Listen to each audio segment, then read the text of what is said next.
All right, strap yourselves in because today we're diving headfirst into the mind of Ray Bradbury with his short story collection, The Illustrated Man. Ooh, The Illustrated Man, a classic. And we're not just giving you the Spark Notes version here. We're going deep, unearthing the fears, the dreams, the anxieties that fuel these stories. And trust me, they still resonate today. It's true. Bradbury had this incredible knack for tapping into the core of what it means to be human, even when he was writing about, well, Martians and rocket men.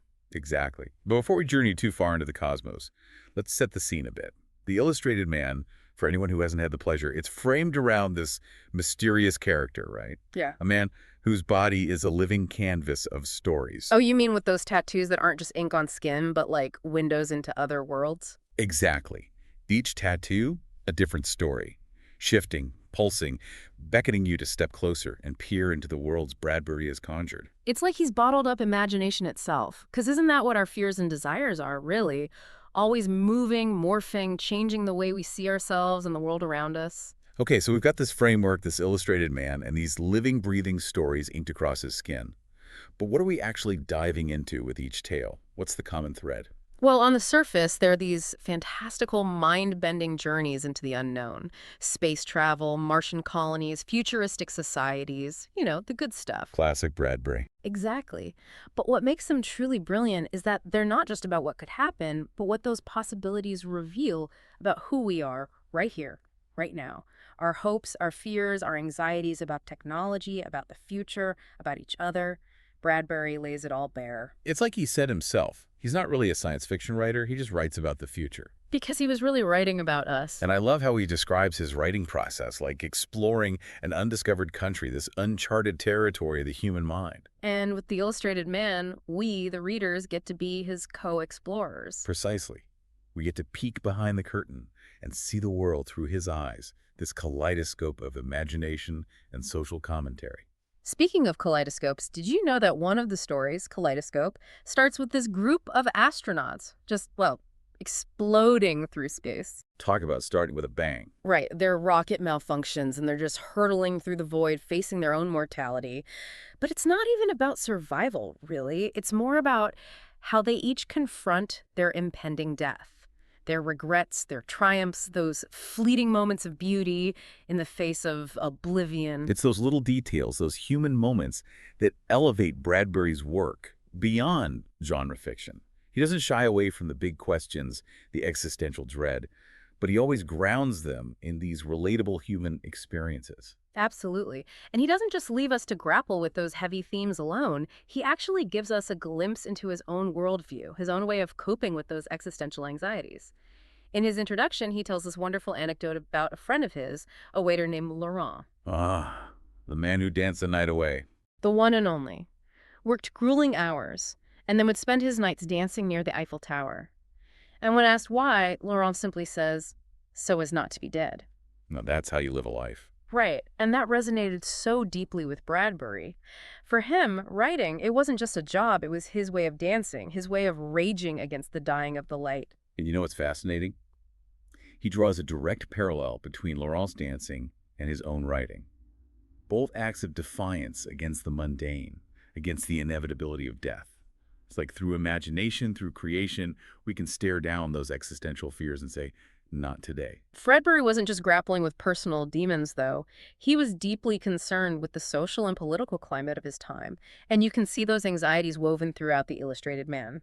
Take The Other Foot, for example. Talk about a story that still packs a punch. Oh man, the other foot. It's set on Mars, but this time it's black people who have escaped Earth and established a new society. And when white people finally come knocking, seeking refuge, well, let's just say Bradbury doesn't hold back on exploring the complexities of prejudice and the cyclical nature of hate. And what's even more amazing is that he wrote that story back in 1949. Can you believe it? He was tackling racial injustice decades before the civil rights movement really gained momentum. It makes you wonder, how differently might things have unfolded if that story had reached a wider audience back then? But the fact that it was considered too controversial for many publications at the time, well, that speaks volumes, doesn't it? Oh, absolutely. It shows how ahead of his time Bradbury really was.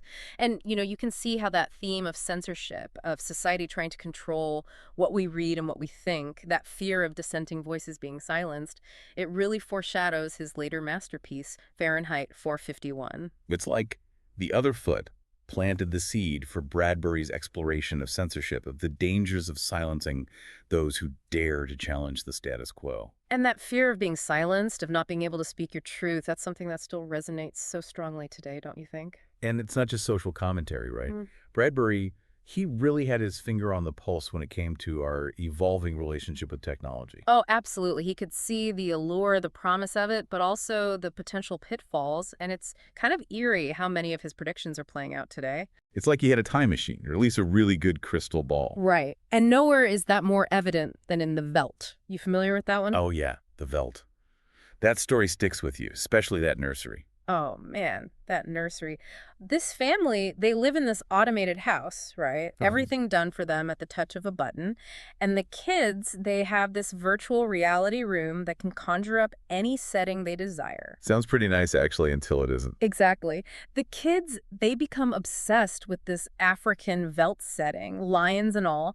And these aren't your cuddly cartoon lions either. These are hyper-realistic, almost too real. Especially when they start, Bleeding. Yeah, when they start bleeding, that's when you know things are about to go sideways.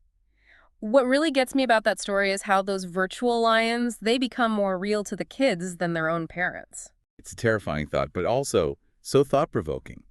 Are we so enamored with our screens, with our virtual realities, that we're losing touch with what it means to be human, to connect with each other in a meaningful way? That's the question Bradbury throws at us, and it's more relevant now than ever, right? I mean, think about it. We've got virtual reality, augmented reality, the metaverse. Are we headed towards that same bleak future where technology consumes us? It's like that old saying, be careful what you wish for. But, what I find interesting is that Bradbury, he doesn't completely demonize technology. He presents a more nuanced perspective in other stories, like The Highway. Oh, The Highway. Now, that's an interesting contrast to The Veldt. This one's set in a post-apocalyptic world, right? Everything's gone to hell in a handbasket, but we have Hernando, this humble farmer, just living his life on the outskirts of it all. With his family and his farm, seemingly unfazed by the chaos that's engulfed the rest of the world. And what's really striking is that he has a chance to escape, to start over somewhere new. This rocket ship, it lands near his farm, offering passage to, well, who knows where. But Hernando, he chooses to stay. He chooses his family, his connection to the land, the familiar rhythms of his life, even in the face of such uncertainty. It makes you wonder, what would we choose if faced with that same dilemma? Would we cling to what we know, or would we risk it all for a shot at something new, something unknown? It's a question without easy answers, but it speaks to that very human need for connection, for belonging. And, we see that theme explored in other stories too, like The Rocket Man. Oh, The Rocket Man. That one gets me every time.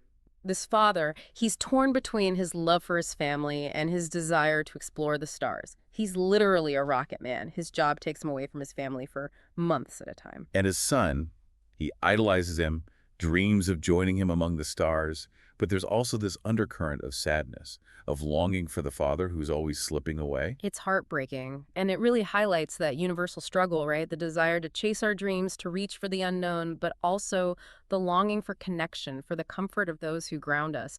It's a choice with no easy answers. And Bradbury, he doesn't pretend to have those answers. He presents these dilemmas, these complex emotions, and he leaves us, the readers, to wrestle with them. Because that's what good literature does, right? It makes us think, it makes us feel, it makes us question our own place in the world. And Bradbury, he was a master at that.